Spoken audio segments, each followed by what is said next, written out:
teremos agora o painel sobre as oportunidades no exterior para pesquisadores e profissionais brasileiros. Convidamos ao palco o senhor Jorge Scarpim.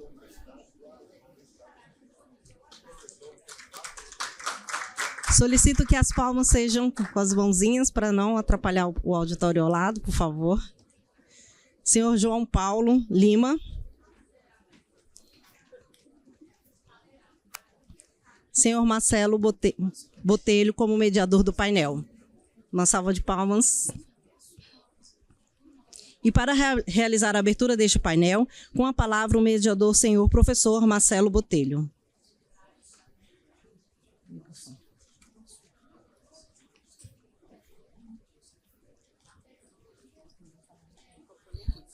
Boa tarde a todas e todos. Primeiro é um prazer poder mediar um painel desse tipo. Acho que a gente tem uma oportunidade ímpar de entender um pouco melhor como que é a carreira no exterior, e a gente tem dois excelentes profissionais e grandes amigos que têm essa possibilidade de conhecer isso em primeira mão. Eu não vou ler o currículo completo dos dois, senão a gente ia gastar um tempo considerável com isso, mas eu gostaria de fazer algumas indicações. O professor Jorge Scarpim, ele é professor assistente no Concordia College, em Moorhead, Minnesota, nos Estados Unidos.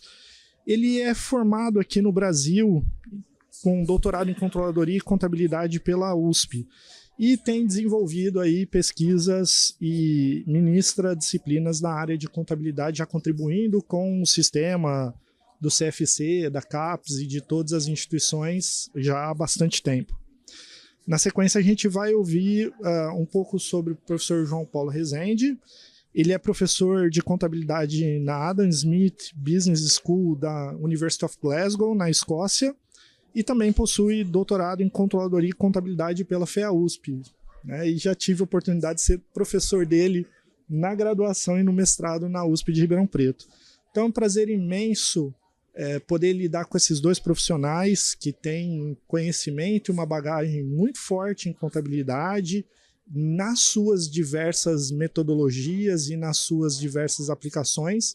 Então, convidar primeiro o professor Jorge a fazer a sua apresentação, depois o professor João Paulo, e na sequência a gente vai fazer algumas perguntas e vocês têm as possibilidades de fazer as perguntas também pelo aplicativo. Obrigado.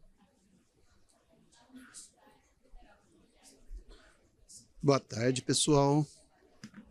Como é que eu coloco o PowerPoint aqui? Oh.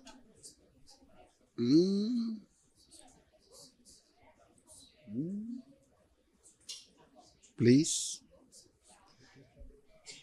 Muito complexo esse negócio, muito chique.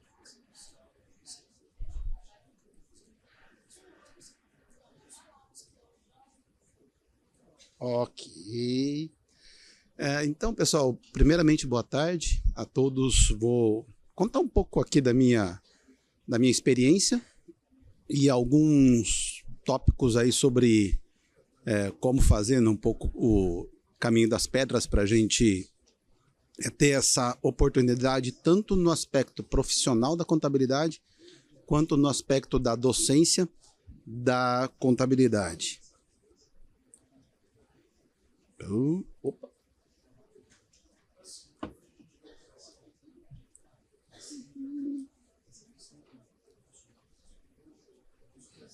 Oh, ok, achei o botão. Aí sim, ficou mais fácil agora. Então, um pouco sobre a minha trajetória. Então, vou ter bastante QR Codes, tá? Se vocês quiserem aí, é só entrar. Esse é da minha página lá na Concorde. Então, como foi mencionado, a minha formação foi toda ela no Brasil. Então, eu tenho um doutorado pela USP São Paulo. Eu sou atualmente Associate Professor, significa que eu já sou um tenure, que eles chamam, que é você após o seu, que seria um estágio probatório, e atualmente estou na chefia de departamento da nossa escola de negócios, e eu também atuo de forma remota na UCSI da Malásia, e com muita honra, professor convidado na Universidade Federal de Minas Gerais, no programa de mestrado e doutorado. Tem um canal do YouTube também, se vocês quiserem depois, só procurar no Google aí que vocês encontram. Então, primeiramente, falar é fácil, lidar com isso, com as tecnologias que quebram um pouco as nossas pernas, mas vamos lá.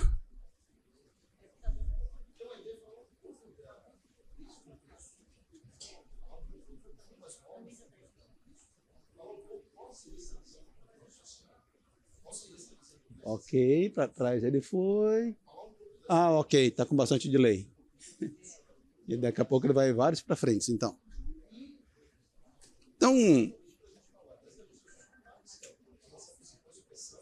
Ok, isso. Então, primeiramente aí, falei que tá com delay. Então, onde estamos, né? Onde fica a Concorde? Daqui a pouco pode ser que ele volte para o mapa.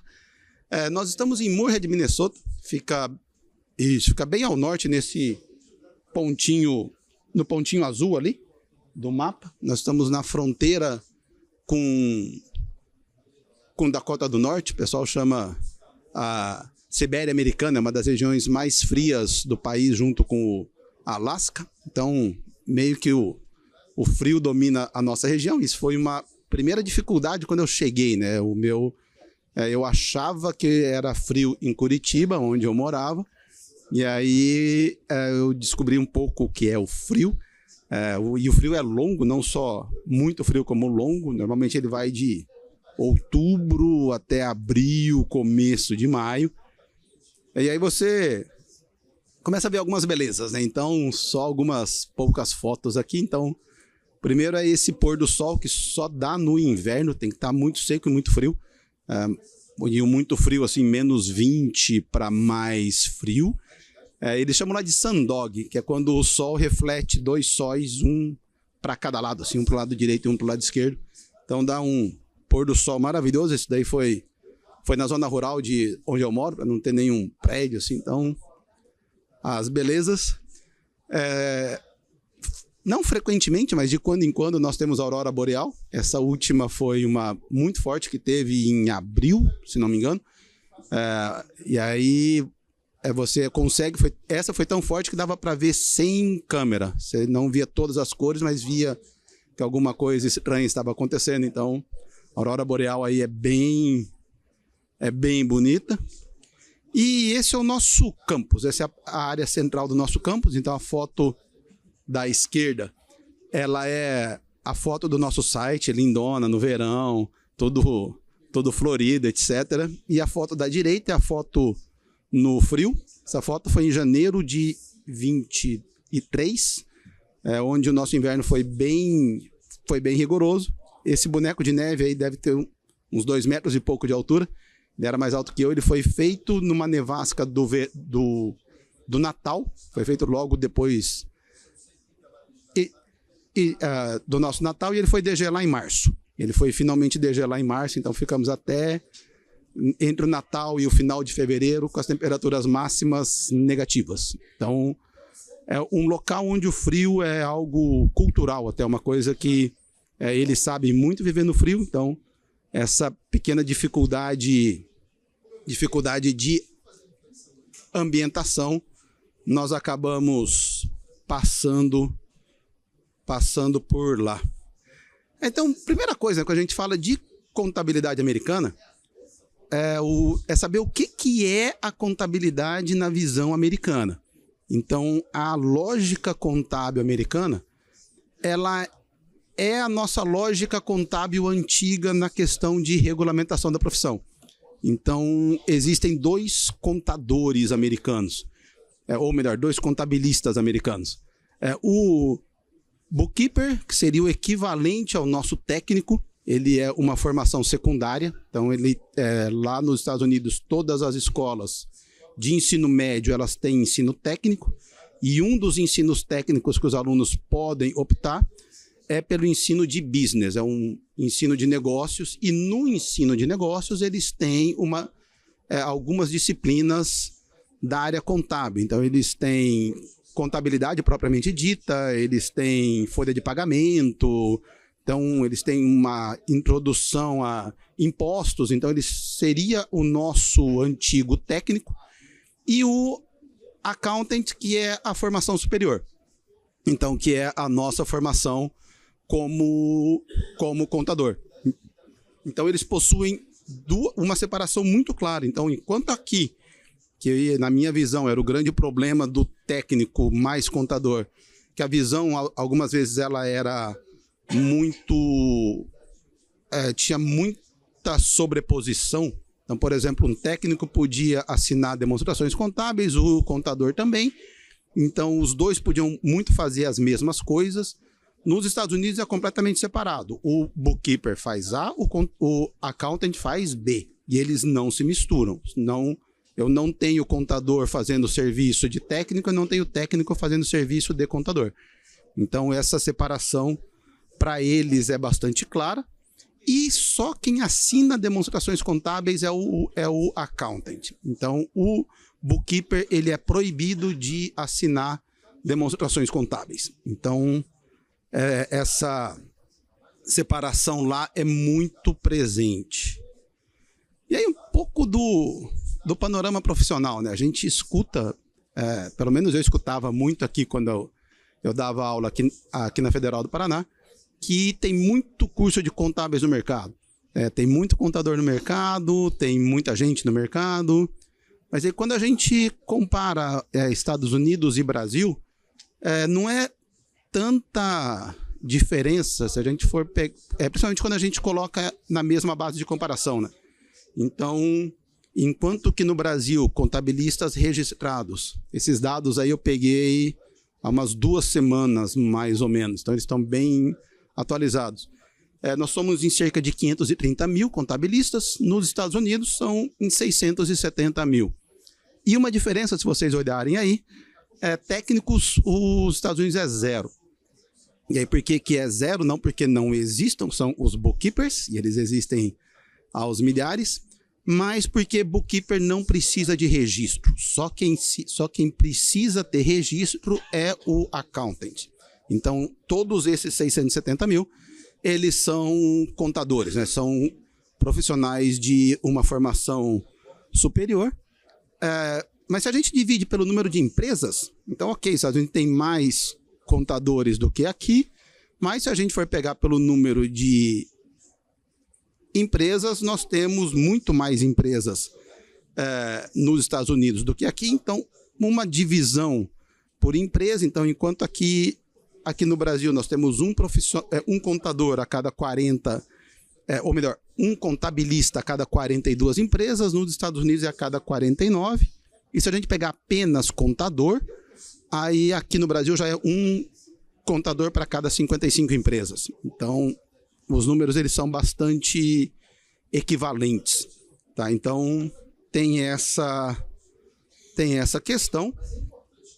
E uma outra questão também, que é a questão da regulação profissional a nível de conselho.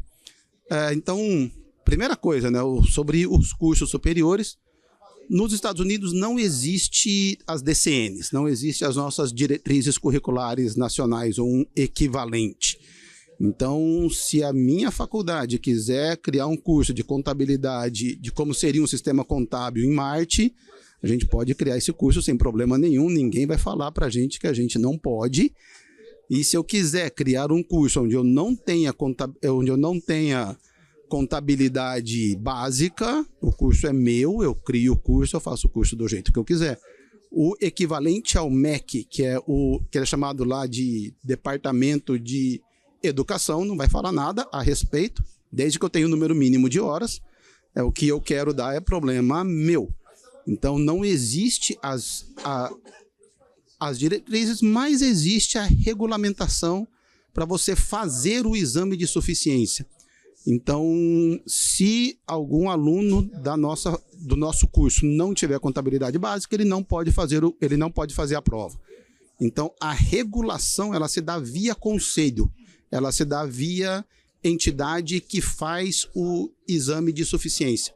Então, isso deixa muito mais flexível, né? Muito mais fácil conselho falar que no próximo exame vai cair mais questões de contabilidade pública do que mudar as DCNs, colocar mais horas de pública, etc. Então, é uma regulação mais ágil. E a maior diferença que eu vejo é quem precisa ter registro no conselho. Aqui no Brasil é todo mundo que faz contabilidade. Você se meteu na contabilidade, você precisa fazer registro. Ou precisa ser aluno, né? Então, aluno também pode, mas você não... Se você mexe com contabilidade, você precisa, e toda empresa precisa ter contabilidade. Nos Estados Unidos, só quem precisa ter registro é quem assina a demonstração. Ou para quem faz auditoria. Então, quem assina a demonstração contábil, quem assina relatório de auditoria, quem assina parecer técnico em algum processo judicial, quem assina precisa. Se você não assina, você não precisa. Então, o que isso muda, né? Eu sou contador da empresa ABC e eu resolvo contratar para trabalhar para mim. Todos os meus funcionários são formados em história. E por que história? Porque eu gosto de história. Eu acho super legal conversar com quem faz história. Eu coloco para trabalhar para mim só quem faz história. Isso não é problema do conselho. Isso é problema meu. Se eles fazem alguma demonstração errada ou alguma demonstração fraudulenta e eu assino, a responsabilidade civil e criminal por isso é minha, não é de nenhum funcionário. Então, quem eu contrato é problema meu, não é problema de mais ninguém. Então, isso leva as empresas a contratarem contadores, mesmo para quem não assina. Se a gente for para uma grande empresa ou para uma das Big Fours, por exemplo, só vai ter contador. Não porque precisa, mas por conta da qualidade do serviço. Então, isso daí é muito presente. Então, não tem uma regulação, é uma regulação indireta. E nem todas as empresas precisam ter contabilidade. Então, quem precisa, e por força da SEC, que é a CVM americana, são as empresas abertas, e também por força de Banco Central, os bancos, etc. E quem mais precisar. E aí, o que é o quem mais precisar? Eu tenho uma empresa, uma pequena empresa, vou no banco pedir empréstimo e o banco pede um balanço assinado. E aí, o que é que eu faço? Eu pego o meu livro caixa, porque nos Estados Unidos, imposto, principalmente o sobre receita, ele é regime de caixa, e imposto de renda jurídica, ele pode ser caixa também. Eu pego o meu controle de caixa, que sou eu que faço, contrato um contador para, a partir do meu livro caixa, montar o meu balanço patrimonial. Então, tem muitos contadores nos Estados Unidos que o escritório dele é esse, é passar livro caixa para demonstrações contábeis, para as empresas pegarem empréstimo, fazer o que quer que seja, e ele só é contratado para esse período de tempo, para 2 a 3 semanas, onde ele vai fazer isso. Ele não tem a obrigação de ser um responsável técnico. Então, eu não preciso ter responsável técnico, eu só preciso ter alguém que assine os balanços, inclusive na parte tributária. As empresas contratam contadores para fazer imposto de renda jurídica. Aqui, os mais antigos, a declaração jurídica deles é no estilo da antiga DIPJ, que a gente tinha aqui no Brasil, com exceção que não precisa ter balanço patrimonial, então é meio que uma DRE para fins tributários. O contador assina aquela DIPJ e pronto, ele não precisa ser responsável técnico perante a Receita Federal. Então, tem essa questão mais flexível. E a educação continuada, que aqui no Brasil ainda não é para todos os profissionais registrados, um dia vai ser, se Deus quiser. Nos Estados Unidos independente de você exercer a profissão ou não. São 120 horas a cada triênio. Se você é professor, mas quer manter o seu CRC americano ativo, você tem que fazer educação continuada. Eu não atuo mais, mas eu quero continuar a ser ativo porque eu ganho desconto no CBC americano. Eu preciso ter as minhas 120 horas de curso. Então, as 120 horas de curso são para manter o seu registro. Tá? Então, nesse ponto, eles são mais rígidos do que nós aqui. E a questão, né? O quão abertos os americanos são para estrangeiros. Se a gente for olhar, né? Aqui tem alguns números de uma comparação USP com a Concordia College, que é onde eu dou aula, que é uma universidade pequena com muito pouca internacionalização. Hoje a nossa internacionalização ela está em 3,5%. O nosso presidente já anunciou que em 10 anos ele quer que esse número passe para 10%, porque 3,5% é um número muito baixo, que é aproximadamente o mesmo... É mais do que nós temos na USP São Paulo, que talvez seja a instituição mais internacionalizada do país. Então, por exemplo, aí eu peguei um dado de Harvard, eles não têm separado por curso. Eu tenho lá na Concórdia, eu tenho acesso aos dados, mas a Harvard, que não tem, só tem o número consolidado, eles são em 26% de alunos internacionais. Um quarto do corpo discente deles são de alunos internacionais. Então, a internacionalização no âmbito acadêmico ela é muito forte.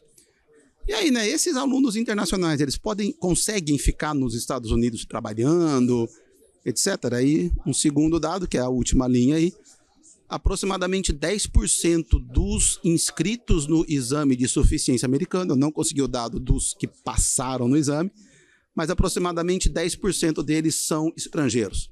Então, a gente tem um volume de pessoas estrangeiras fazendo exame de suficiência, fazendo curso de contábeis nos Estados Unidos, trabalhando na área, muito grande. Então, e os brasileiros, eles são bem-vindos.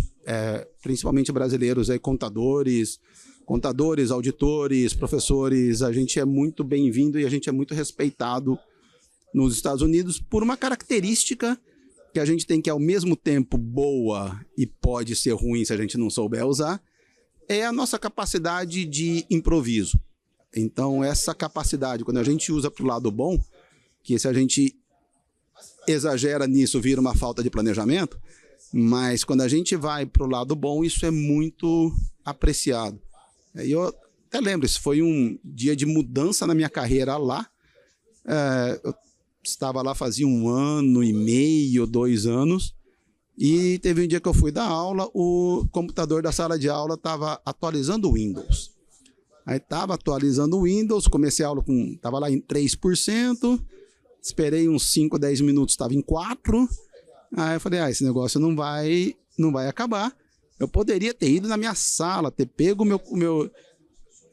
meu computador da minha sala, trazido de volta, mas ia demorar mais uns 10 minutos para eu fazer isso. Eu não tenho tempo. Aí o que a gente faz quando o PowerPoint não funciona? A gente dá aula no quadro. Aí eu falei para eles, pessoal, o tema da aula hoje é tal tema, era um tema de contabilidade gerencial, se não me engano. E vocês até podem seguir os nossos slides que está no Moodle, mas eu não vou seguir 100%, que o computador não está funcionando. E eu dei a aula baseada no quadro. E o próximo professor que daria a aula é um professor bem senior, bem top lá. Eu cheguei para ele e falei, o computador não está funcionando. Eu comecei minha aula, estava em 3% atualizado, agora está com 15%. Então esse negócio vai longe. Se você quiser levar o seu micro para a aula, ok. E aí ele falou assim, você fez isso? Eu falei, não, eu descobri que estava lá, ia demorar muito, eu dei aula no quadro mesmo. Aí ele ficou branco, né? Ele já era bem brancão assim, mas ele ficou mais branco ainda. Falei assim, mas você tinha preparado essa aula para o quadro? Eu falei, não, mas não estava funcionando, eu dei aula no quadro. Eu virei meio que o gênio da pedagogia moderna. Como que eu consegui dar uma aula no quadro se a minha aula não estava preparada para ser para o quadro? E aí, meio que a história se espalhou e acabei virando, o meu patamar lá subiu bastante, porque eu consegui dar uma aula no quadro quando eu não tinha planejado dar uma aula no quadro.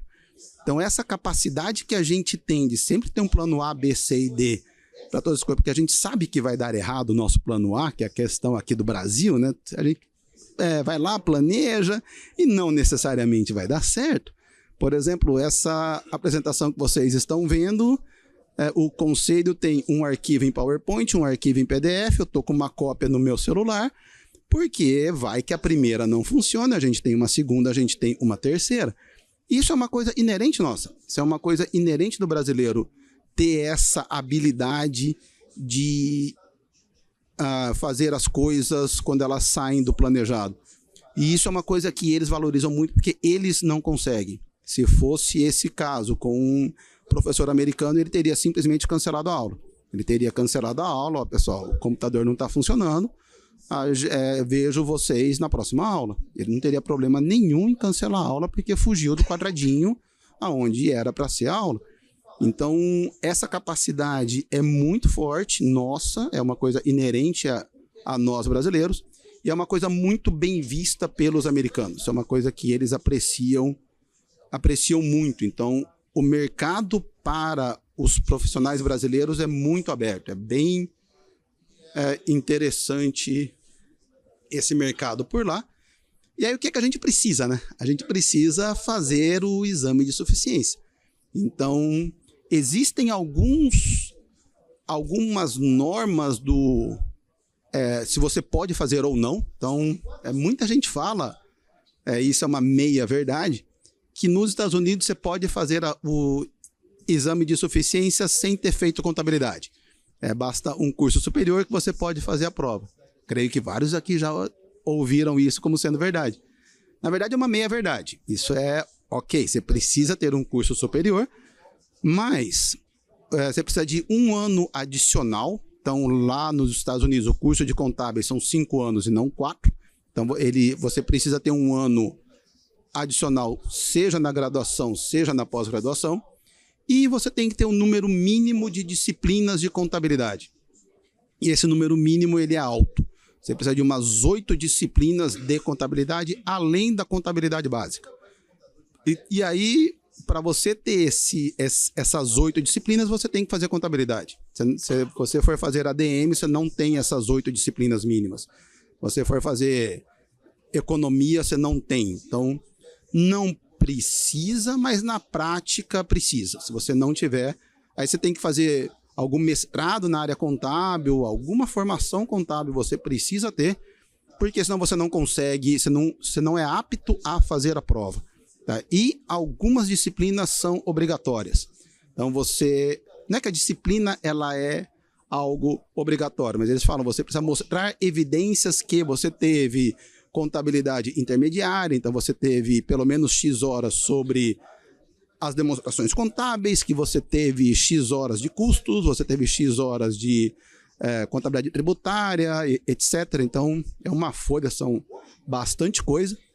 E uma boa notícia para a gente, os nossos cursos são muito mais técnicos do que os cursos americanos. Eu já falei disso em algumas universidades, a gente tem pelo menos o dobro de disciplinas de contabilidade do que qualquer curso de contabilidade nos Estados Unidos, porque a nossa formação ela é muito técnica, ela é muito profissional. Então a gente cumpre, mesmo esses 5 anos, como a gente tem muita aula, então a gente cobre, por exemplo, os nossos cursos são 3.000 horas, os cursos americanos são 2.300 horas. Então a gente já tem mais horas, já tem mais disciplinas de contabilidade, então a gente chega nos padrões mínimos para fazer a prova, muito fácil. E aí, como é a prova, né? Então, a prova está mudando. Essa mudança começou agora, começou em agosto de 24, então ainda não teve uma prova com esse novo formato, então muitas coisas a gente não sabe. Mas o que mudou? Antes eram 4 provas, e essas 4 provas você não faz necessariamente junto. Agora continua 4, mas a 4ª prova é uma prova das 3 primeiras que você faz de maneira avançada. Então, uma das provas, por exemplo, é sobre auditoria. Eu posso fazer a 2ª prova na mesma área, mas aí ele vai ser uma prova mais avançada. Ou eu posso fazer tributária, então eu faço uma 2ª prova de contabilidade tributária, mas mais avançada. Então, é o que eles chamam agora de 3+1. Não são 4 provas, são 3+1. E você pode fazer a prova em qualquer período, mas uma vez que você passou na primeira prova, você tem 1 ano e meio para passar nas 4. Senão você precisa voltar a 0. Mas se eu passei na primeira prova, fiz a segunda e não passei, eu posso fazer quantas vezes eu quiser. A minha primeira vale, que o que vale é o tempo e não necessariamente se você passou ou não passou nas provas. Então, eles falam que uma vez que você começou, e o começo para eles é você passar em uma prova, você tem 18 meses para você completar. Então, e eles falam que se você é um candidato absurdamente bom, você termina em 6 meses. E, inclusive, por exemplo, uma empresa Big Four, ela vai te dar um bônus de uns 5 a 10 mil dólares se você passar em 1 ano. E dá um bônus aí um pouco menor se você passar em 2, né? Que seria, ou melhor, nos 2 primeiros anos que você trabalha para eles. Então, as empresas, elas dão bônus, elas têm aí um pacote financeiro muito bom. Se vocês forem nesse QR Code aí, é um PDF de 90 e poucas, 100 páginas, que explica o novo exame. Ele dá de uma forma super detalhada quais são os tópicos de cada um dos 4 exames, 6 exames, na verdade, né? Que você escolhe 4 para você fazer. Então, no QR Code aí, vocês têm todo o exame para vocês. Aqui no Brasil, né? Então, você pode fazer o exame no Brasil? Pode. Nós somos um dos poucos países, são 7 ou 8 países, onde é autorizado que você faça a prova. Então, na América Latina, apenas Brasil e México. México por razões óbvias, né, que está na fronteira. E nós aqui por sermos o país da América do Sul mais relevante. Então, se alguém do Chile quer fazer a prova, ele vem fazer a prova no Brasil. Então, tem México, Brasil, Inglaterra, Austrália, África do Sul, se não me engano, na África, um país dos Emirados Árabes, acho que é Emirados Árabes Unidos, e Japão ou Coreia, alguma coisa assim. Então, são bem poucos países e nós somos um desse país e a prova, não sei se ainda está, mas até a última informação que eu tive, ela era responsabilidade do CRC São Paulo fazer a prova, então ela ainda é feita em São Paulo. E o sistema CRC-CFC tem uma força, tem uma participação muito grande, porque é um sistema mundialmente reconhecido como um sistema sério que faz o que é preciso para que a contabilidade no Brasil ela seja bem trabalhada. Então, se vocês quiserem, esse outro QR Code aí, ele cai na página que explica o CRC, como se faz o CPA no Brasil. Tá? Então, tem lá vários que a gente não vai conseguir entrar em todos os detalhes, porque senão a gente precisaria de umas 3 horas para a gente falar isso, mas você consegue fazer a prova no Brasil, a prova na língua inglesa, porque é exatamente a mesma prova que é lá, mas é um custo muito mais baixo, né? A gente não precisa irmos até lá, e também são as mesmas provas, então você não precisa meio que morar lá para você fazer a prova. E uma vez que você tem o exame de suficiência, as portas se escancaram nos Estados Unidos para você chegar lá para trabalhar. E aí as empresas vão estar muito, muito interessados. E a docência, né? Então, como que a docência funciona? Então, nos Estados Unidos eles têm 2 carreiras docentes. Uma que eles chamam de Academically Prepared, que é uma carreira de preparação acadêmica, e uma chamada de Professionally Prepared, que é uma carreira com uma formação profissional. Então, para você entrar na carreira acadêmica, que aí é uma carreira onde você consegue chegar ao que seria professor titular no Brasil, etc., você precisa ter doutorado. E aí, se você tiver doutorado, você não precisa ter o CPA. E você também tem a carreira Professionally Prepared, que é uma formação profissional. Por exemplo, o nosso professor de contabilidade tributária está se aposentando. Ele é Professionally Prepared, porque ele dá contabilidade tributária, que é uma coisa estritamente profissional. Então, ele precisa ter CPA, mas ele só precisa ter mestrado. Ele não precisa ter o doutorado.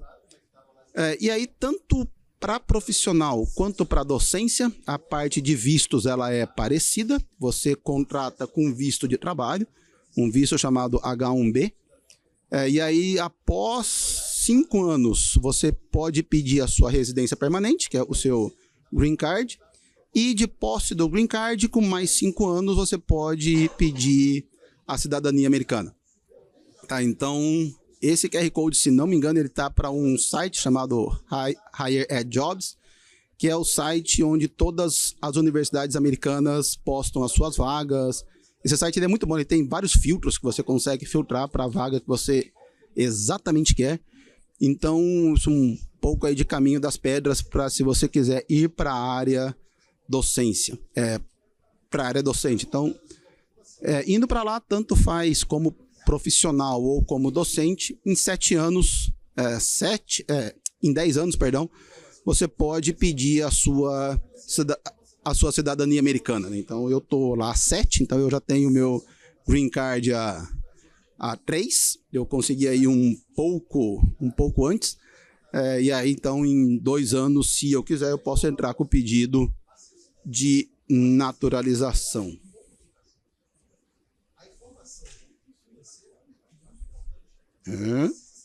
Cadê o meu slide?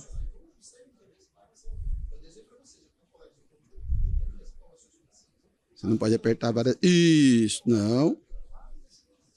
Ok. É o nosso último slide, se não me engano. Então, pessoal, era essa a minha parte. Creio que não tem mais nenhum. Não, ficou só em branco aqui.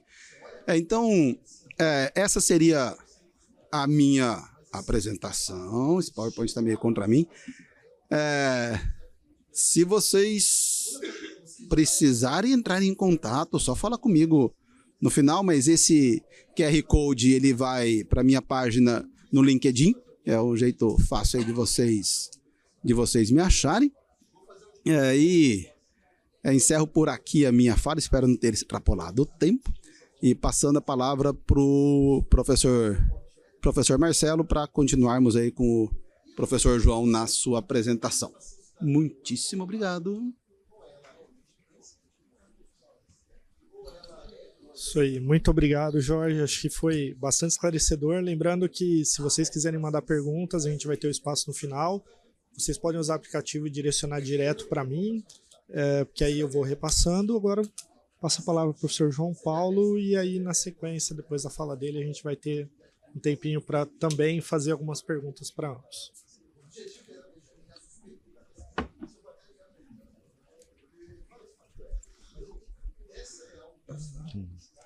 Deus abençoe o PowerPoint para não ter tanto problema. Boa tarde a todas, todos e todes. É um prazer estar aqui. Eu queria começar agradecendo a organização do congresso, porque é um congresso imenso e está muito bem organizado, muito bem feito, nos mínimos detalhes. Então, queria agradecer e parabenizar a organização, a equipe toda, principalmente a Cris e a Maria, no caso desse painel, que tem nos auxiliado esse tempo todo. E vamos lá, então. Quem sou eu? Eu sou João Paulo Rezende Lima, ou simplesmente JP, fez Psyll também atendo. Tô passando ali, chamou, a gente conversa. Atualmente eu sou Assistant Professor na University of Glasgow. Eu tô lá, vai fazer 2 anos na sexta que vem, dia 21. Eu fiz o meu doutorado aqui no Brasil, na FEA USP, sob a orientação da professora Silvia Casanova, mas, porém, contudo, entretanto, com um período de sanduíche na Université Laval, no Quebec City, do Canadá, sob orientação do professor Yves Gendron. Então, já estava começando o meu processo de internacionalização e da carreira por ali. Apesar de estar lá, eu continuo atuando aqui com grupos de pesquisa, com disciplinas em pós-graduação. Eu vou colocar aqui o timer para eu não me perder, porque se tem uma coisa que eu gosto de fazer é falar. Então, vamos aprender a se controlar. Eu participo de alguns grupos de pesquisa, então principalmente do Generas, da FEA USP, do GFISO, da UFMS, e do GPConte, da Unespar, porque as minhas linhas de pesquisa principais são ensino e pesquisa em contabilidade e diversidade e inclusão na profissão e na academia. Faço essa separação de visão academia só pelas particularidades porque, como todos nós sabemos, ou pelo menos deveríamos, a academia também é uma profissão. Nós estamos aqui, somos docentes, somos profissionais, de não dar aula de hobby. Então, sempre bom lembrar isso. E onde eu estou hoje? Eu estou em Glasgow, que é uma cidade na Escócia, lá no Reino Unido. Glasgow é a maior cidade da Escócia e ainda assim é relativamente pequena para os padrões brasileiros. Ela tem cerca de 650 mil habitantes, então a gente consegue ter uma noção. Ribeirão tem mais, né? Então Ribeirão, que é uma cidade do interior de São Paulo, consegue ser maior do que a maior cidade da Escócia. Então isso já dá um pequeno parâmetro.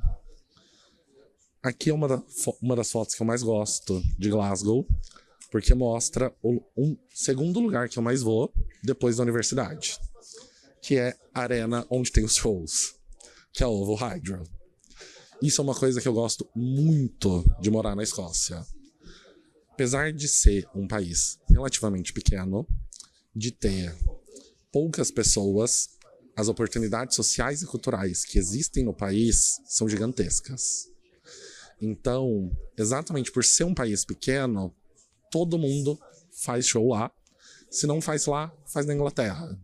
Na Inglaterra, 1 hora de voo, você tá lá. Então, é uma das grandes vantagens de lá, pelo menos na minha opinião, porque eu gosto muito de show, gosto muito de diva pop, então tô sempre por lá. Essa é a minha universidade. Esse é um dos prédios principais, o Gilbert Scott. É o prédio que a gente usa para vender a universidade porque é bonito, porque remete ao período arquitetônico.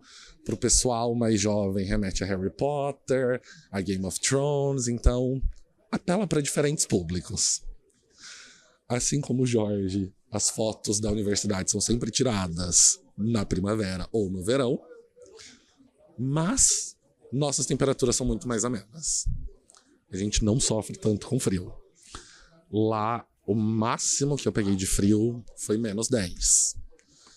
Lá não neva tanto. Ano passado nevou 4 dias, se eu não me engano. E as temperaturas mais altas, o máximo que eu já peguei lá foi 30. Então, são temperaturas bem mais amenas, bem mais fáceis de se adaptar e de conviver. Aqui é uma outra foto da universidade, da vista aérea. E uma coisa que é importante esse é um dos prédios. A universidade é gigantesca. Então, ela tem muitos outros prédios. Ela tem um campus inteiro. Mas esse é o prédio principal, que é o Gilbert Scott. Essa é uma das minhas fotos preferidas de lá. Porque na época de Natal tem um feriado indiano, que é o feriado das luzes, que eles aproveitam para começar a decorar a universidade por Natal. Então a gente tem essa coisa linda que fica ali entre os corredores da universidade, que a gente chama de cloisters. Então, como que é a regulação da contabilidade lá no Reino Unido? Lá, ao contrário daqui, nós não temos um sistema. Nós temos um sistema com várias entidades. Então, a entidade principal é o FRC, o Financial Regulation. Ele abarca outras 6 entidades. Então, a gente não tem como se fossem os CRCs e o CFC. A gente tem o FRC e as outras 6 entidades, que são a ACA, a Association of Chartered Certified Accountants, o Chartered Accountants Ireland, o Chartered Institute of Management Accountants, o Chartered Institute of Public Finance and Accountants, o Institute of Chartered Accountants in England and Wales e o Institute of Chartered Accountants of Scotland. Então a gente vê que cada país do Reino Unido tem o seu instituto de Chartered Accountants. E por que a gente chama de Chartered Accountants até hoje? Porque no período do Império quando o Reino Unido ainda estava por aí explorando e promovendo o genocídio em troca de exploração, nós tínhamos os computadores voltados ao Império, para servir à monarquia. Então, esses computadores, esses profissionais eram chamados de chartered. Então, hoje em dia já não faz mais tanto sentido, mas historicamente eles mantiveram esse título de Chartered Accountants só para carregar o peso construído ao decorrer da história. Aqui a gente tem os números de cada uma das associações, no próximo slide, a qualquer instante. Aqui. E uma coisa que eu acho muito interessante lá é que eles também têm os números separados por estudantes. Então aqui em cima a gente vê o número de membros de cada uma delas, e semelhante ao cenário estadunidense e brasileiro, a gente também está ali na casa dos 600 mil profissionais registrados em cada um, ao total, na verdade. E nós temos cerca de quase 600 mil estudantes também registrados nos professional bodies. Uma coisa que é muito única, pelo menos na minha opinião, em relação ao Reino Unido, é que a docência é altamente regulada pela profissão. Por quê? Porque cada uma das instituições tem as suas exigências. Então, se a ACA fala na disciplina de The Accountant's Profession, tem que ter uma aula sobre solvents, a gente vai ter que colocar uma aula sobre solvents. Mas essa aula não precisa ser exigida, por exemplo, pela AICAS. Então, se a AICAS exige uma outra aula nessa disciplina, a gente tem que cumprir também. Então, cada órgão exige uma coisa. Além disso, nós temos o que a gente chama de acreditações, que são carimbinhos de qualidade do ensino. Esses carimbinhos dão muito trabalho. Lá a gente tem o Triple Crown, que são as 3 principais, e o que eles trazem de burocracia. Todo o processo de ensino, aprendizagem e avaliação, ele é muito regulado e burocrático. Então, a gente tem um processo de moderação de provas e trabalhos. Então, eu, professor da disciplina de The Accountant's Profession, desenvolvo a prova, o trabalho, submeto para o Jorge vai fazer a revisão e ver se está de acordo com o nível da disciplina, com o ano que ela é oferecida e com o programa da disciplina. E se não tiver, a gente vai conversar e reajustar. Feito isso, o trabalho, a prova é aplicado aos alunos. A hora que volta, eu corrijo. Do montante das correções que eu fiz, 10% volta para o Jorge. Porque ele vai auditar o meu processo de correção para ver se eu não estou sendo injusto, ou se, por exemplo, eu comecei com muito tempo, aí no final já estava com mais pressa, corrigi meia boca. Então, para ver se existe consistência e coerência no processo de correção. Então, isso dá um trabalho do capeta. Dá muito trabalho, porque toda hora você recebe um pedido para avaliar uma prova de alguém, para ler um trabalho de alguém, para corrigir a correção de alguém. Então, isso dá muito trabalho. E lá na docência, nós também temos duas tracks, 2 caminhos para seguir, que é o R&T, Research and Teaching, que é muito semelhante ao que a gente tem aqui no Brasil, que é o tripé do pesquisa, ensino e extensão. Por outro lado, nós temos o LTS, o Learning, Teaching and Scholarship, que é voltado para ensino mesmo. Então, são pessoas que cuidam mais da coordenação, são pessoas que têm mais cargos administrativos na universidade e pessoas cuja pesquisa tem que ser obrigatoriamente voltada para a educação contábil. Então, a gente tem o LTS e o R&T. São 2 traços de carreiras diferentes. O LTS, ele acomoda pessoas sem doutorado, então semelhante ao Professionally Prepared dos Estados Unidos, mas o R&T, que exige uma pesquisa de alto nível e em áreas diversas, você precisa ter o doutorado. Outra coisa que é interessante de lá, são vários cursos diferentes. Então, Os órgãos profissionais, cada um aceita diferentes tipos de diploma. Não é só contabilidade, porque as universidades oferecem programas diferentes. Então pode ter uma universidade que oferece só contabilidade.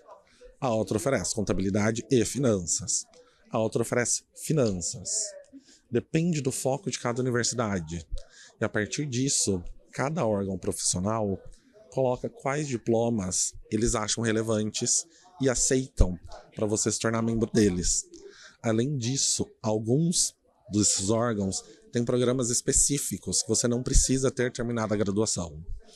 Você aprende a profissão na prática.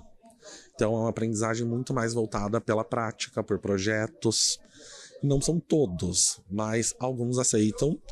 E tem, inclusive, programas para pessoas que ficaram pelo caminho da graduação, que desistiram, que não tiveram condições de terminar. E isso é muito interessante, porque facilita a entrada na profissão. Uma grande diferença que eu vejo de lá para cá é o fato de que não existe universidade pública. Então lá, se você quer fazer uma universidade, você vai ter que pagar. E quanto você paga depende da sua nacionalidade.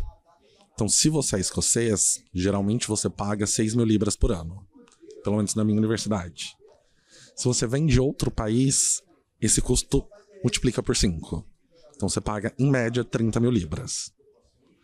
Então, tem um incentivo para as universidades manterem única e exclusivamente estudantes escoceses por essa facilidade. Mas o Reino Unido tem muitas políticas comerciais e acadêmicas em conjunto com a China. Então nós temos cursos de mestrado lá que temos 300 alunos no mestrado de accounting. 290 são chineses. Exatamente por causa do alto custo. Nós temos muitos docentes da China no nosso departamento e um deles já explicou pra gente. Por causa da política do filho único, as famílias conseguem bancar. Porque um aluno é suportado financeiramente pelos pais e por 4 avós. Então são 6 pessoas bancando a formação de uma. Enquanto aqui, as melhores universidades são as universidades públicas, as mais renomadas, as que são os principais centros de pesquisa. Então, é necessário a gente continuar o processo de defesa das universidades públicas. É necessário valorizar cada vez mais as universidades públicas. Mas, como a gente sabe, todo débito tem seu crédito, então toda oportunidade tem seu desafio. Então, a vida parece linda, maravilhosa, todo mundo pensa, não, vocês ganham em euro, vocês ganham em libra, vocês ganham em dólar, então vocês têm uma vida de filme, vocês são princesa da Disney. Não. Vamos falar agora do que o Instagram e do que o LinkedIn não mostra. O que leva a gente a procurar emprego em outros lugares? A profissão contábil e docente no Brasil tem sido cada vez mais sucateada. Os diplomas estão começando a ser praticamente vendidos. E os professores espremidos no meio. As universidades públicas com orçamento cada vez menores. As universidades particulares cada vez querendo pagar menos e cobrar mais. E algumas, inclusive, querendo cobrar cada vez menos para ter mais aluno. Mas quem se ferra nisso tudo? Primeiro, o professor que vai ter que dar aula para muita gente. E depois a profissão de maneira geral. Porque qual a qualidade desse profissional que está saindo? Será que a gente realmente está conseguindo formar pessoas de alto nível? Por isso que a gente está com esse processo chamado de fuga de cérebros.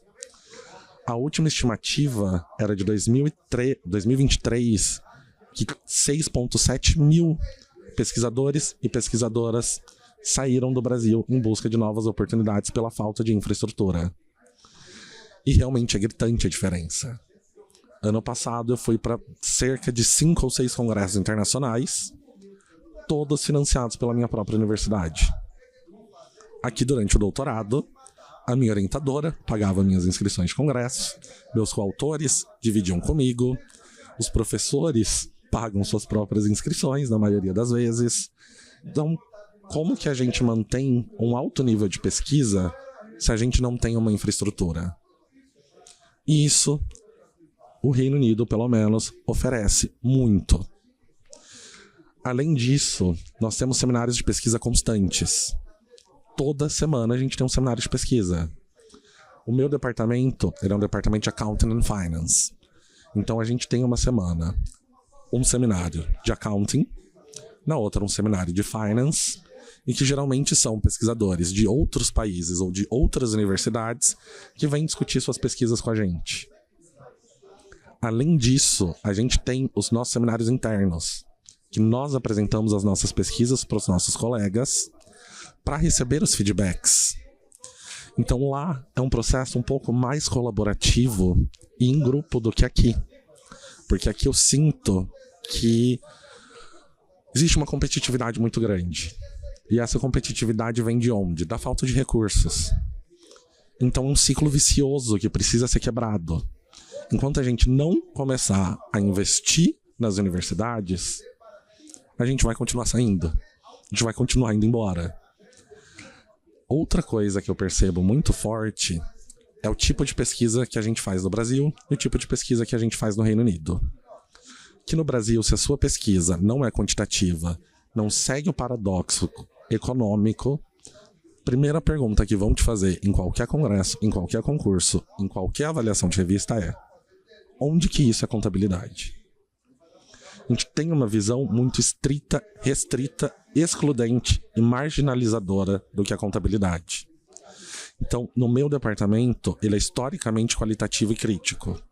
Então, para a gente, a contabilidade é uma prática social imbricada no capitalismo e que constrói relações de poder. A gente entende a contabilidade de maneira mais ampla, de maneira antropológica e sociológica. Aqui no Brasil, eu não conseguia discutir as minhas pesquisas, porque nós somos ainda muito poucos.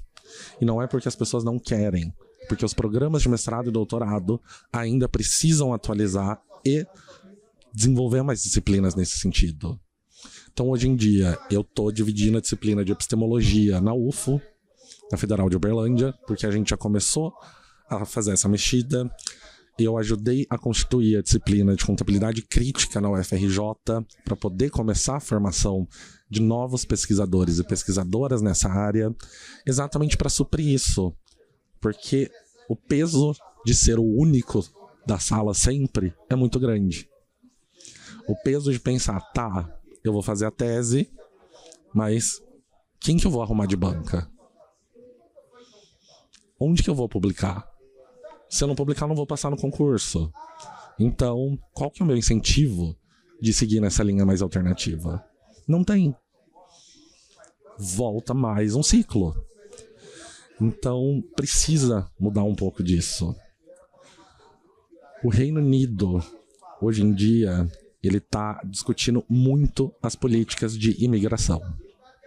Então, nós tivemos agora um caso de deportação de 200 brasileiros. Um avião inteiro de brasileiros sendo deportados do Reino Unido de volta para cá. Então, a questão de burocracia de visto é muito importante e muito cara. Ela é muito cara. O visto que eu tirei, que é para 5 anos, ele saiu cerca de 6 mil libras. A libra tá valendo 7,3, tá dando quase 50 mil reais. Então, é um processo muito caro, que requer muito planejamento. Importante sempre lembrar que, fora do Brasil, ninguém é branco. Todo mundo é latino. Então, todas as dificuldades de gênero, de raça e sexualidade que algumas pessoas mais privilegiadas não passam aqui, vamos passar lá. Porque lá todo mundo é latino. Então, vai ter alguma vez que um segurança vai te seguir no mercado? Vai. Vai ter alguma vez que vão sexualizar o seu corpo de maneira absurda, porque o Brasil é visto internacionalmente como um paraíso sexual? Vai. A hora que você falar que não gosta de samba, que não gosta de futebol, vão olhar e falar: você realmente é brasileiro? Vai. Porque tem um estigma e um estereótipo muito forte. Então, tem diversas nuances desse processo de adaptação que a gente não discute o suficiente, que a gente não fala o bastante.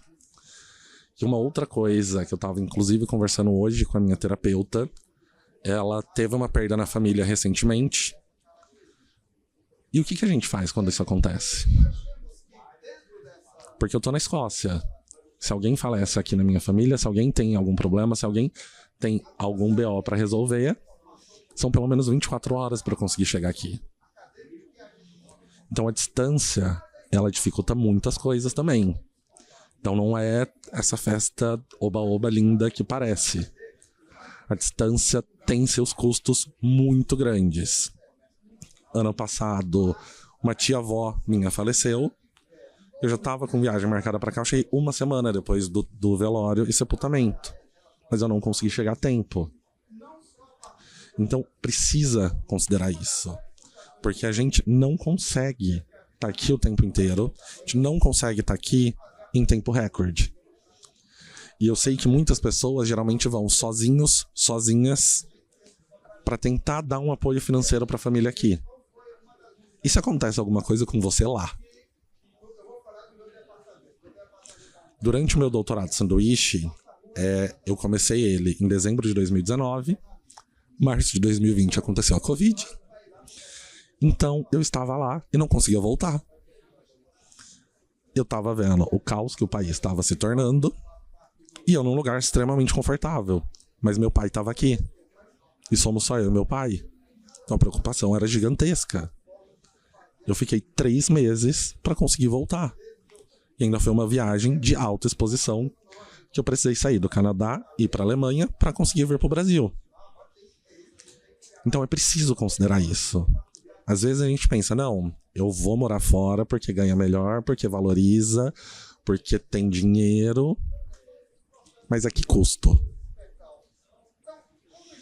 Aí a gente tem que começar a considerar o que é valioso e o que é custo. A gente precisa começar a diferenciar as coisas. Qual o custo de ter uma vida lá e qual o custo de ter uma vida aqui? E pesar os dois na hora de pensar para onde eu vou, se vou ou se fico. Então, era isso que eu tinha preparado para hoje. Muito obrigado pela atenção. Eu fico disponível para perguntas.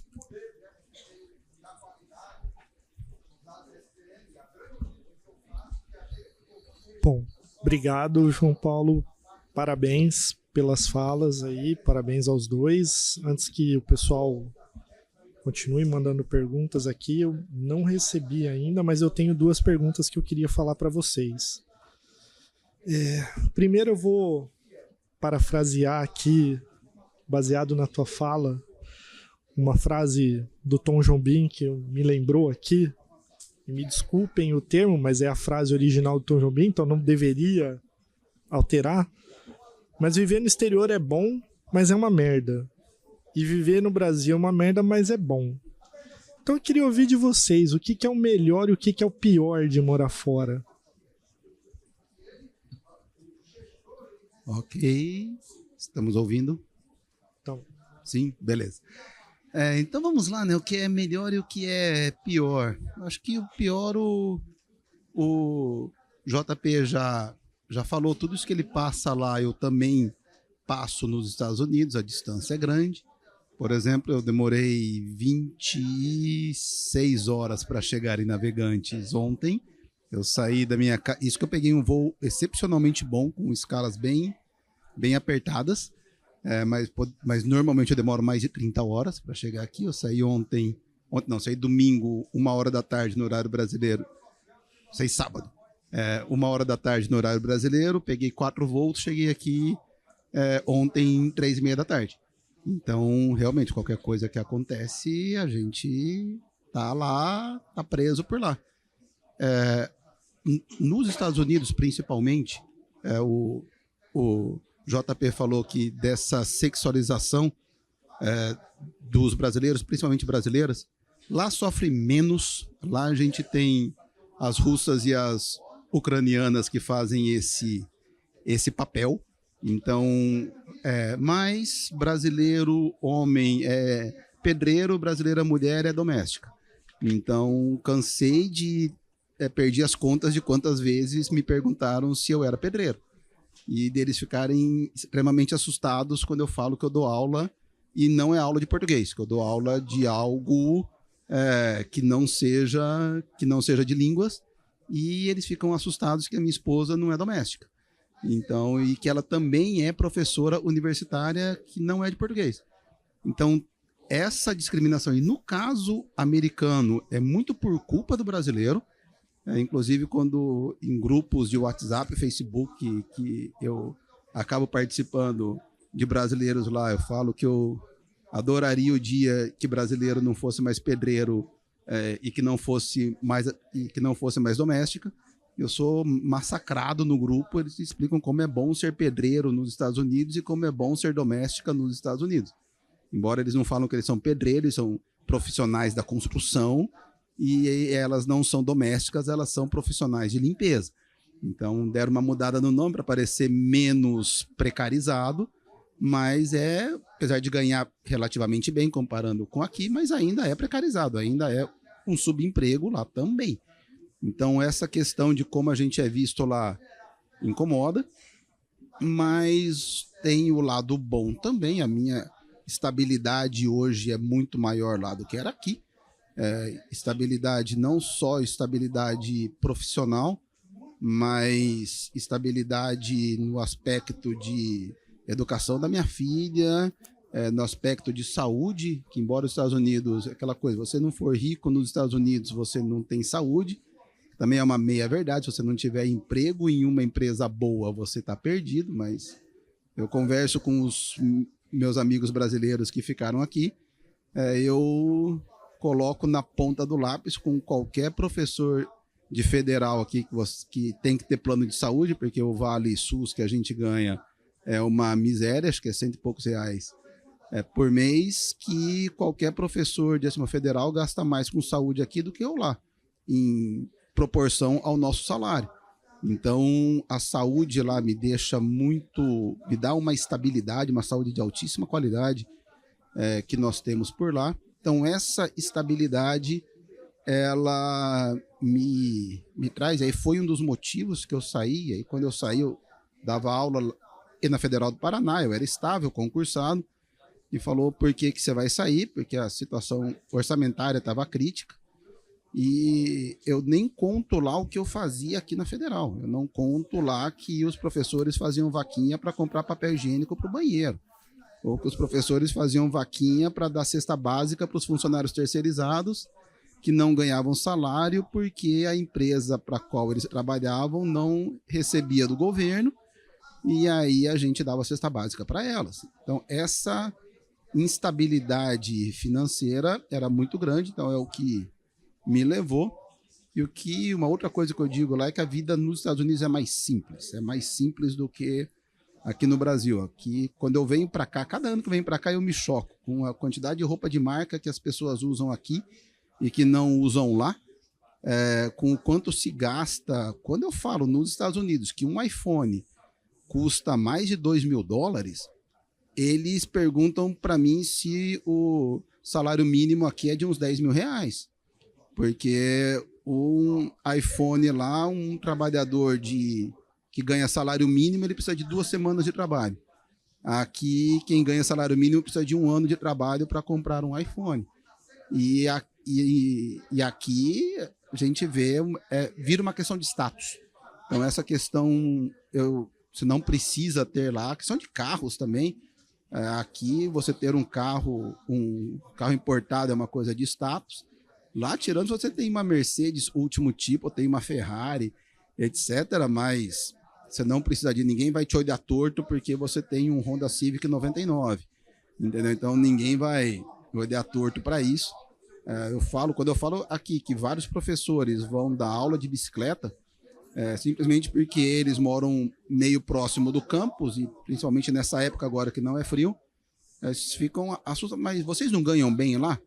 Falei: sim, mas uma coisa é uma coisa, outra coisa é outra coisa. Eles não vão de bicicleta porque não conseguem comprar um carro, eles vão de bicicleta porque eles querem ir de bicicleta. E ninguém lá julga se o cara que está indo trabalhar de bicicleta é porque ele não tem carro. Ninguém faria essa pergunta por lá, isso não faz nenhum sentido. Então, essa vida de menos ostentação, e uma ostentação meio boba aí de você só usar roupa de marca, você comprar um telefone celular que você não tem dinheiro para comprar, ou questão de carro, é algo que lá não existe, principalmente onde eu moro, pelo menos. Então, a gente fala que a vida lá é mais simples do que aqui. E, aliás, vocês sabem que posto de gasolina lá não tem frentista, né? Vocês não sabem como isso é uma coisa libertadora. Eu venho para cá e eu sinto... A primeira coisa que eu sinto saudade dos Estados Unidos é do posto de gasolina. E aí, nossa, eu não tenho que falar para o frentista o quanto que eu quero, não tenho que falar para ele que eu quero que para quando a bomba trava ou quando tá cheio, eu tenho que sair do meu carro e ir numa loja de conveniência que eu não quero ir, enfrentar uma fila para pagar R$ 50 de gasolina. Lá eu pago na bomba, eu mesmo encho, eu mesmo pago, que eu pago na bomba com o meu cartão, eu mesmo encho, eu mesmo tranco o carro, eu mesmo vou embora. Então, essa vida mais simples, eu não ter... quando eu conto aqui para os meus amigos que eu que corto a minha grama, eles ficam impressionados. Como é que você corta a sua grama? Eu falei, é uma coisa complexa, mas você vai numa loja, você compra uma máquina de cortar grama, você coloca a gasolina, é uma máquina que ainda tem carburador, então você tem que dar umas bombadas para ela funcionar, você puxa um cabo, a máquina funciona, você vai só aonde tem grama, onde não tem grama você não vai, mas você vai aonde tem grama, em 15, 20 minutos eu corto a grama na minha casa. Eu não preciso chamar alguém, porque aqui se você corta a grama, você não tem dinheiro suficiente, aí você tem que procurar alguém para cortar a sua grana, a sua grama, etc. Então essa vida mais simples é o que me encanta, isso é uma coisa que me agrada muito por lá. Então eu entraria aí numa das coisas que mais me agrada morando por lá. Minha vez. Tá ouvindo. Tá ouvindo? Tá. Bom, o que eu gosto de lá são os acessos. Não, tá sim. Só fala um pouquinho mais alto, mas tá funcionando. Tá funcionando? Tá. O que eu gosto muito são os acessos. Então, acesso à cultura, acesso a outras universidades, a outras culturas, porque lá é um país muito diverso.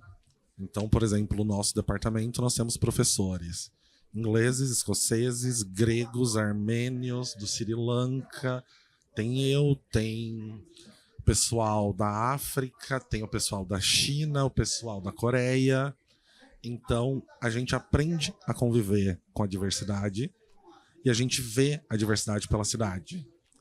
Aqui é raríssimo quando eu vejo mulheres usando burca, porque a cultura muçulmana é muito incipiente aqui. Lá é extremamente comum. Então, essa diversidade de lá me agrada muito. O que não me agrada é que, como bom paulista, eu adoro pão na chapa com café. E lá não tem. Então, eu chego aqui no Brasil, eu saio do aeroporto direto para a padaria. Eu não quero ver família, eu não quero ver amigos, se não for para tomar um café com pão na chapa. Bacana. Tem duas perguntas aqui, mas eu queria fazer uma última rápida para vocês, porque eu acho que dá um contexto legal, né? A gente está falando aqui para um público de contadores, de profissionais de contabilidade, e vocês trouxeram muito forte como é o sistema de regulação e certificações. Pensando nesse profissional que quer trilhar um caminho fora, que dica que vocês dariam que é o primeiro passo? É ir atrás da certificação? É procurar um contato? Né, para onde eu mando o currículo, professores mandam para vocês, como é que eu... Brincadeira. Mas como é que é o caminho aí que vocês veem isso? Eu acho que a questão de networking é extremamente importante, é extremamente necessário, porque lá a questão de referência é muito forte. Então, há 2, 3 semanas atrás, por exemplo, uma consultoria me mandou e-mail falando, olha, seu aluno falou que você ia dar uma carta de referência para ele. Ele é bom mesmo?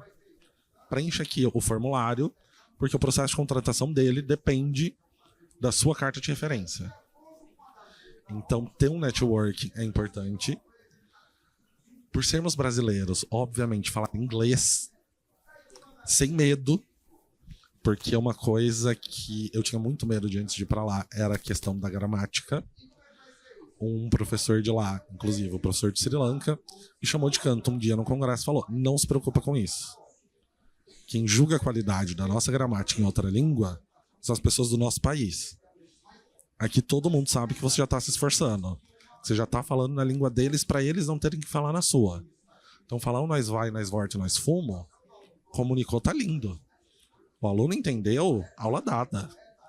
Então... E para os Estados Unidos, uma coisa que facilita muito é a prova do CPA poder ser feita no Brasil. Então, isso é um caminho muito, muito grande. Referência lá também é fundamental. Já dei carta de referência lá no meu primeiro ano, mais do que em 15 anos trabalhando aqui no Brasil.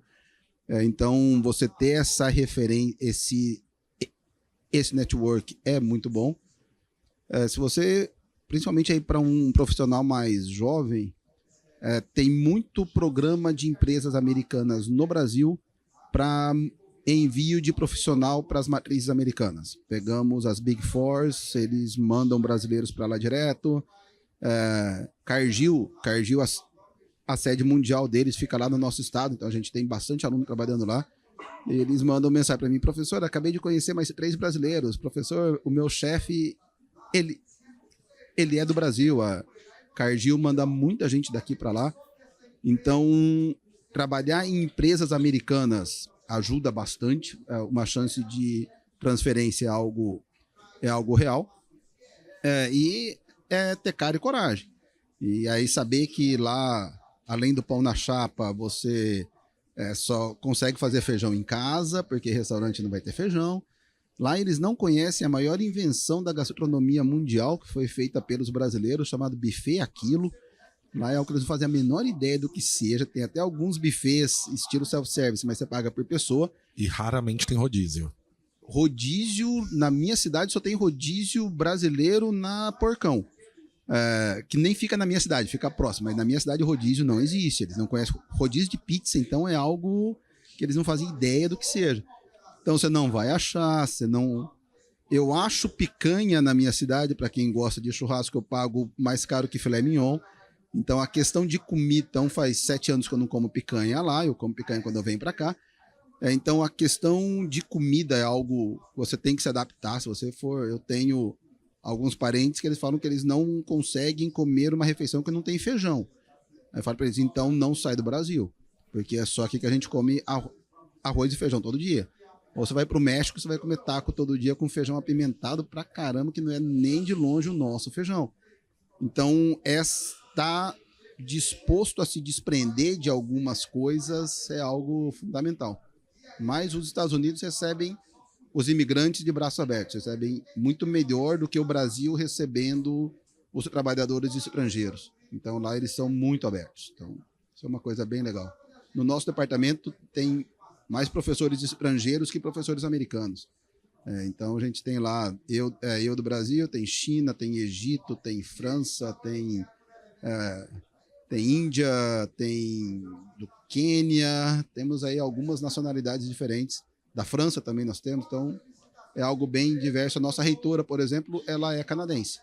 Então é um país bastante aberto para imigrantes. Legal. Bom, tem 2 perguntas aqui da turma. Primeiro do Odinon. Se existe programa para Moçambique? Se sim, como seria? Vocês têm conhecimento de alguma coisa? Na minha universidade eu não conheço nada, pelo menos agora. Porque a gente tem muito forte as relações acadêmicas com a China. Tirando de lá, são muito limitadas. Lá, para nós, a gente recebe alguns alunos moçambicanos. Tem uma aluna agora, por um programa de uma fundação chamado Davis, onde eles pegam as crianças para o ensino médio e aí eles bancam 100% do custo do ensino superior. Então, a Davis Foundation seria algo muito... Eles têm uma atuação muito forte na África. Então, aqui na América Latina, a gente já teve alunos brasileiros que a gente chama lá de os Davis. Então, a gente está com uma Davis de Belfort Roxo, no Rio. Então, eles têm um programa muito forte na América Central. Também, então, na África, a Davis Foundation é algo bastante forte. Se quiserem o contato deles, eu não tenho, mas eu consigo rapidinho com a nossa aluna brasileira que está lá. Então, é algo aí que tem bastante. E Moçambique, junto com Angola, na minha opinião, tem a língua portuguesa mais linda que eu já ouvi. O sotaque deles é absurdamente bonito. É um sotaque lusitano, mas falando mais devagar e mais cantado igual a gente. Então, é uma delícia quando eu tenho alunos moçambicanos ou alunos angolanos em sala. Conversar com eles é uma delícia. Bacana. E para a gente fechar a pergunta da Ana Luísa, como e por que vocês escolheram a universidade para lecionar? Não é uma pergunta fácil. Então, tem mais uma aqui. Primeiro, a docência é algo que já veio da minha família. Os meus pais, eles são contadores e também docentes. Hoje os dois estão aposentados, mas eles foram docentes por muitos anos. Eu tenho tias que elas eram também docentes em escola pública, então docência é algo que permeia a minha família desde que eu nasci, que eu vejo conversa de escola, faculdade, etc. E depois que eu me formei, eu descobri que dar aula era mais legal do que fazer débitos e créditos. Para mim, não foi... Eu comecei trabalhando nos escritórios, depois eu acabei migrando para uma grande empresa, mas a docência... E aí eu acabei dando aula por acaso. Um companheiro de mestrado coordenava um curso, e quando eu estava no final do meu mestrado, ele falou, tem um professor que eu até conhecia, tá gravemente doente, e eu preciso que você cubra a nossa disciplina de custos. Falei, ok, quando as aulas começam, ele não nessa segunda, na outra. Então eu tive meio 10 dias para topar, e aí eu falei sim, aí isso fazem 20 e poucos anos. Então essa foi a minha carreira docente. E a ida para os Estados Unidos deu mais por uma falta de perspectiva docente no Brasil. Em 2015 a Federal estava com um problema orçamentário muito grande. E aí, estudando um pouco políticas públicas, que foi o meu tema da minha tese, etc., e pela expansão mal feita que foi feita no ensino superior, com a criação dos institutos federais de uma forma desordenada, a carreira docente ficou grande demais para dar certo. Então, qualquer aumento de R$100 em salário docente é um rombo público muito grande. Então, e educação nunca foi uma prioridade nacional, né? Seja governo de direita, esquerda, ambidestro, o que vocês quiserem. Então, pelo tamanho do problema, minha interpretação foi que não vai melhorar. E aí eu usei 2016 para me preparar, e aí em 2017, desde lá que eu estou nos Estados Unidos. No meu caso, eu conheci um professor de lá da universidade, em 2018, no meu primeiro ano de doutorado, e a gente começou a manter uma relação de parceria, quase de mentoria. Então, em 2021, eu comecei a mandar currículo para algumas universidades, algumas faculdades aqui no Brasil. Nunca era chamado nem para uma entrevista. Então, até brinquei com o Botelho essas semanas atrás, que eu cheguei em Glasgow por causa dos meus fracassos. Porque eu fracassei de fazer direito, fiz contabilidade, eu fracassei de arrumar um emprego aqui. Então, esse professor com quem eu já estava em contato, ele falou, a gente está contratando, por que você não tenta? Eu falei, entrar numa reunião no Zoom, arrumar meia dúzia de documentos, vou tentar. Deu certo. Tinha quase 1 ano e meio para terminar o doutorado, tive que terminar em 6 meses. Tive que tirar dinheiro de lugares que eu não tinha, mas fui. Então, estou muito feliz. Meu departamento, ele acomoda o tipo de pesquisa que eu faço, ele acomoda a minha visão de mundo. Então, foi uma escolha muito acertada, mesmo não tendo sido tão planejada e desenhada. Legal. E para a gente encerrar, João Paulo, veio uma pergunta para você do participante Marcelo. Quais os valores para tirar a certificação do ACA ou ACCA e quanto tempo leva? E se tem opção de fazer no Brasil, seria melhor fazer aqui ou fora? O que você poderia falar para a gente sobre isso? Como um bom professor, próxima aula eu te respondo.